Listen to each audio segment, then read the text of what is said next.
America who's oppressed, and you can quote me on that. So that's like that. America is the land of no oppression. Somebody starts screaming oppression in America, go fuck yourself. There's no oppression in America. You don't even know what oppression is. Go to the Middle East. Go to, I don't even know some of these third world countries, so I'm not going to... Ghana, the one I don't know. I just learned us in soccer. Yeah, the one who beat us in soccer. I don't know anything about them, so I can't say anything bad about them. You know, I just know that they're piss poor. But I never even heard of them prior to that soccer. I don't even know where they are on the map. Okay, but I know that in the Middle East, a lot of these Arab countries and a lot of these Muslim-run countries are very oppressive to the people who aren't in power. Look at Saddam Hussein. He oppressed all his people there. You know, I mean, that's oppression. Okay? So shut up. Shut the fuck up with anybody who's screaming oppression in America, okay? Because, like, it doesn't fly by me. And I'm tired of hearing how there's no racism towards white people. Because the biggest racism, they say there's a racism in America. Yeah, there is. It's from people going off on white people, and I'm sick of it. Okay, great. You had 3 points. Is that one? Well, that's one of them. Yeah, sorry. One of them was the gay thing that you mentioned with this gay march, which is tight. Yeah. There was a gay parade thing the other day, and I'm thinking, okay, well, I don't get this because, you know, like, it's not a Jewish thing. Mm-hmm. This is not a Jewish thing. There might be a lot of Jews who are out, you know, outspokenly gay, but we spoke last week about the 7 mitzvahs b'nai Noach. Yeah.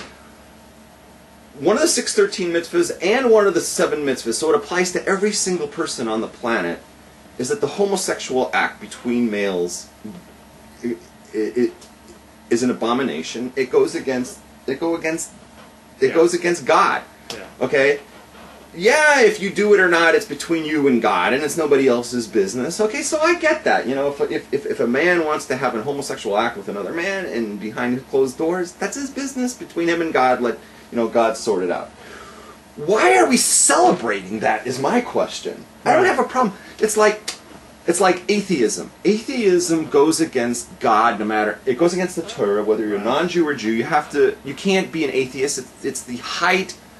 It's the epitome of avodah zarah. It's the epitome of idolatry to deny the existence of God. If you say, I don't know if God exists, that's one thing. You're ignorant. But to say there is no God with such confidence, that's idolatry. You can't...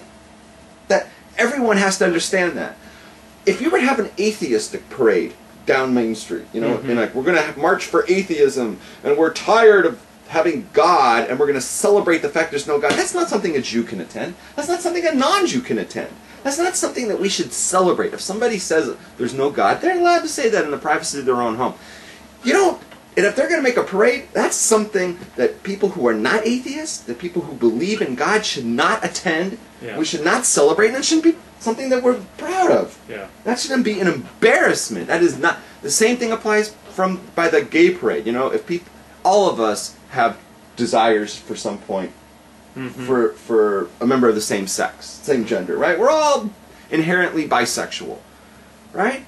If you want to celebrate the fact that we're all inherently bisexual, that's one thing. But that's not what those parades are about. Those parades are about, we want to have the freedom to do the act, which is an abomination. And not just the freedom, because they have the freedom. They want it celebrated as just as valid and just as beautiful a form of loving expression as between a husband and a wife. And that's very dangerous. That's just wrong. For everyone who doesn't buy into that, you should not be part of it. Jews should not be part of that.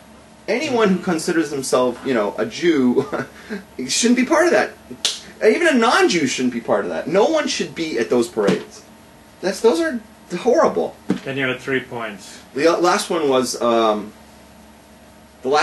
going back to how we got into all this, right? You were saying that people who aren't from, Jews who aren't from, have a problem with Jews that aren't from. And I was just going to mention something.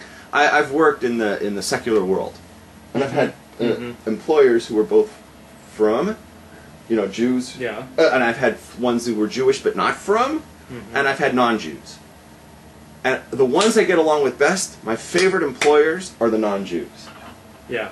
I'd much rather have a non-Jewish employer than a Jewish employer, because first of all, non-Jewish employer, the guy respects the fact that I'm from, has no problem with it. I say, look, I'm not working Saturdays, I'm not working Friday nights because of Shabbos and this and that and the other. And they're like, no problem, whatever. And like, I'm willing to come in on Sundays. They're like, great, no sweat. You know, it's never been an issue. Yeah. And a Jew who is not from, oh my God, they're the worst people to work for. You tell them, oh, well, I can't carry a pager on Shabbos. They're like, why not? I do. Right. You know. You think you're more Jewish than I am? Right. You think I'm taking 2 days off for Rosh Hashanah. Why? I'm only taking one. Yeah, and it just gets like weird, and you'll go right into the doghouse. You'll never succeed. They're not even gonna hire you. They hate from Jews. Okay, that's it. You have somebody who's not from, they're gonna hate you. I don't even like working for from Jews, but that's a whole other topic. I guess I've done that too. people who are not authentic loathe people who are authentic. Like people who are happy being Americans, people who aren't happy being Americans, like think those of us who are happy being Americans that we're a bunch of clueless fascist flag wavers.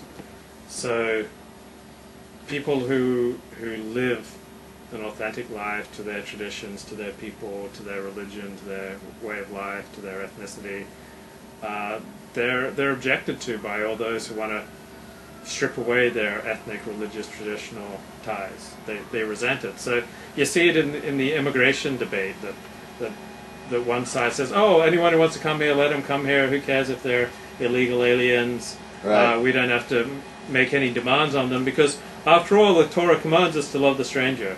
Oh God, it's terrible. Like I hate it. Tikkun Olam, left wing, reform conservative Jews. The Torah commands us to love the stranger, so that means anybody who wants to come into the United States, they should be welcome, and let's give them welfare. Okay, let's.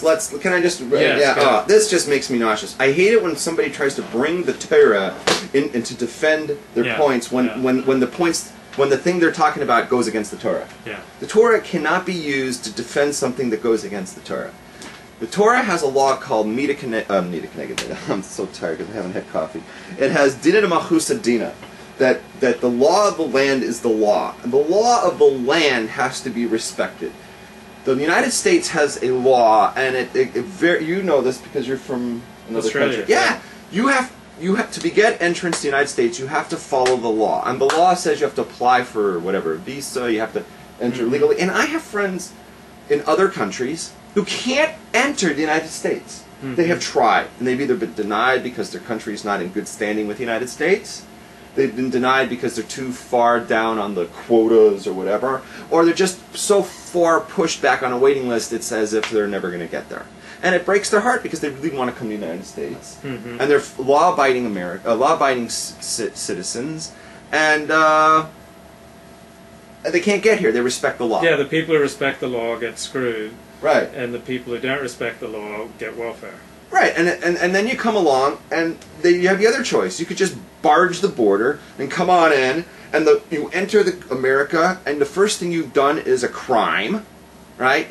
Why should we want you in our country when you've cut in front of everybody in line? Yeah. All the people who respect our laws. You don't respect our law. People who respect our laws are not allowed in here, and they don't come here. People who don't respect our laws, they initiate their relationship with this country by breaking our laws, showing a disrespect to our laws. Why should we allow them to stay longer so they can break and disrespect more laws? They've already shown their disrespect for our laws. The best thing we can do with such people is pick them up and throw them across the border. Exactly. Okay, that is the Torah approach. The Torah approach respects the law of the country you're in. Yeah. Dina machusa dina, that the law of the land is the law. Okay? So to turn around and say the Torah says love your neighbor, respect the stranger, no. The Torah says Dina machusa dina, the law of the land. We do not love somebody who comes and violates our laws. Do Jews ever pick up the tab at dinner?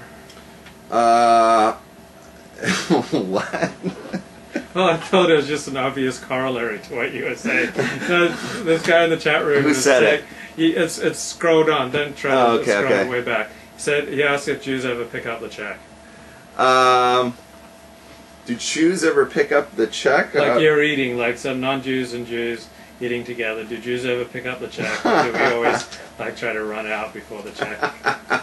Well, if Jews and non-Jews are eating together at a kosher restaurant, I think it would be a tremendous chutzpah to stick the goy to pick up the. But it'd be kind of clever. Yeah, to pick him up with this overinflated price on on lousy foods, so I think that the Jew would pick up the tab, but, you know.